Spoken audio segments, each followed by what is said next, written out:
Sir आराम से ऊपर मान साहब बोलिए। पहले संदीप जी संदीप जी तो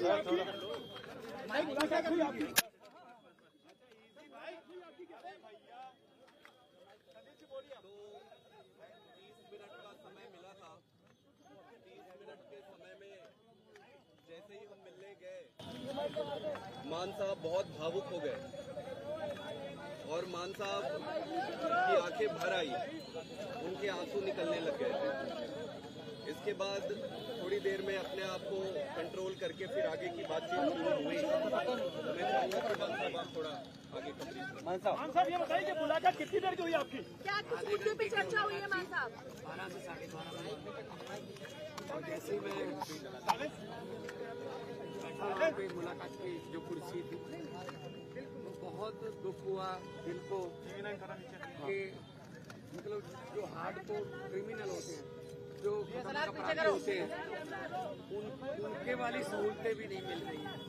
मतलब क्या कसूर, क्या मतलब अरविंद केजरीवाल का कसूर क्या है? मतलब अस्पताल बना दिए, यही कसूर है। उसने मोहल्ला क्लिनिक बना दिए, यही कसूर है। उसने बिजली फ्री कर दी, यही कसूर है। उसने स्कूल बना दिए, यही कसूर है। तो आप उनको ऐसे ट्रीट कर रहे हो जैसे बहुत देश का बहुत बड़ा आतंकवादी पकड़ लिया हो। मतलब जेल का मैनुअल तो देखिए, जेल का मैनुअल देखिए, इसमें ये लिखा हुआ 602 क्लॉज है। इसमें लिखा हुआ है however the superintendent of the prison may allow well behaved prisoners to have face to face interview after giving due consideration to security and other related aspects. मतलब इससे पहले चिदम्बरम साहब जब अंदर थे तो सोनिया गांधी मिलने आती तो उनको 1 to 1 एक कमरे में बिठा के वो मुलाकात कराते थे। आज शीशे के पार जैसे बहुत बड़ा कोई हार्डकोर क्रिमिनल जो है वो बैठा हो सामने, शीशे के पार फोन पे बात करवाई। मतलब हद हैरानी की। मोदी जी चाहते क्या है? मतलब ऐसे ये ट्रीटमेंट मिलेगी क्या? संदेशा पहुंचाया को सामने नहीं हुई। शीशा लगा हुआ था, फोन पे उधर से फोन पे बात कर रहे थे और शीशा भी ऐसा गंदा शीशा कि शक्ल भी अच्छी तरह के एक दूसरे की नजर नहीं आ रही। लेकिन ये जो चीज है ये बहुत ही इनको महंगी पड़ेगी, क्योंकि अरविंद केजरीवाल जो कट्टर ईमानदार है, जिसने पारदर्शिता की राजनीति शुरू की, बीजेपी की राजनीति खत्म की, उनको ऐसे ट्रीट किया जा रहा है। आज मुझे थोड़ा टाइम लगा अपने आप को संभालने में। मैंने अरविंद जी से पूछा कैसे हो, उन्होंने कहा चलो मेरी चिंता मत करो, ये बताओ पंजाब का हाल कैसा है? पंजाब में स्कूल बन रहे हैं अच्छे, पंजाब में जो गेहूं की फसल को मंडियों में उठाने का प्रबंध हो गए अच्छे, पंजाब में जो आम आदमी क्लिनिक अच्छे चल रहे हैं, पंजाब में बिजली फ्री मिल रही है। क्योंकि हम लोग तो काम की राजनीति करते हैं, हम नाम की राजनीति नहीं करते। एक सवाल तो मैंने कहा जी बिल्कुल पंजाब भी अच्छा है। असम में जाके आया हूँ, गुजरात जा रहा हूँ, कल दिल्ली में भी प्रचार करूंगा, कुरुक्षेत्र गया हूँ। तो आम आदमी पार्टी जो है एक सोच का नाम है। अरविंद केजरीवाल एक व्यक्ति को तो गिरफ्तार कर लोगे, सोच को कैसे करोगे उसकी गिरफ्तार? आम लोगों के लिए क्या संदेश है? आम लोगों के लिए क्या संदेश है? कन्हैया कुमार के लिए वो खुद दिल्ली से इलेक्शन लड़ रहे हैं। ये तो इंडिया गठबंधन का अपना एक सवाल है, एक सवाल ये कह रहा है कि केजरीवाल के जेल में आने के बाद पार्टी में भगदड़ मच चुकी है। पार्टी कौन करता है भगदड़? आम आदमी पार्टी एक डिसिप्लिन ग्रुप है। आम आदमी पार्टी एक बहुत ही मतलब डिसिप्लिन में रहने वाली जमात है। हमारी पूरी पार्टी एक साथ है, चट्टान की तरह हम अरविंद केजरीवाल के साथ खड़े हैं और आएंगे, बाहर आएंगे। और 4 जून को ये बात मेरी नोट कर लेना, स्क्रीन रिकॉर्डिंग करके रख लेना, 4 जून को जब देश में रिजल्ट आएंगे तो आम आदमी पार्टी एक बहुत बड़ी पॉलिटिकल शक्ति बन के उभरेगी। 21 रिटायर्ड जजों ने चिट्ठी लिखी सीजीआई को सर, 21 रिटायर्ड जजों ने जब सर से मिले तो हम सबने पूछा कि सर आप कैसे हैं?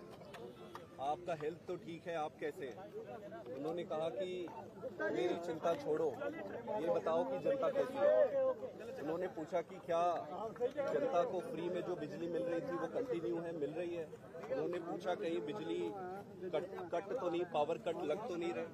उन्होंने पूछा कि अस्पतालों में जो दवाइयाँ मिल रही थी क्या वो दवाइयाँ अभी भी मिल रही है। उन्होंने पूछा कि बसों में जो यात्रा हो रही थी फ्री में महिलाओं को, क्या वो अभी भी कंटिन्यू है। उन्होंने सारी चीजें पूछी कि दिल्ली का हाल कैसा है, जनता कैसे है, और हमने एक एक चीज उनको बताया। उन्होंने ये भी कहा कि अगले हफ्ते से वो 2-2 मंत्रियों को बुलाएंगे और 2-2 मंत्रियों को बुलाकर दिल्ली के सारे कामों का रिव्यू करेंगे। उसके साथ साथ उन्होंने मुझे ये भी कहा कि मैं सभी विधायकों से मिलूं और सभी विधायकों से मिलकर उनको ये कहूं, उनका केजरीवाल साहब का ये मैसेज उनको दूं कि वो अब अपने गली गली में, घर घर में, अपने एरिया में जाके जनता से मिले। किसी को कोई तकलीफ नहीं होना चाहिए, किसी को कोई दुख नहीं होना चाहिए। आज तक जितनी सेवा करते आ रहे थे उससे 10 गुना ज़्यादा सेवा करना है।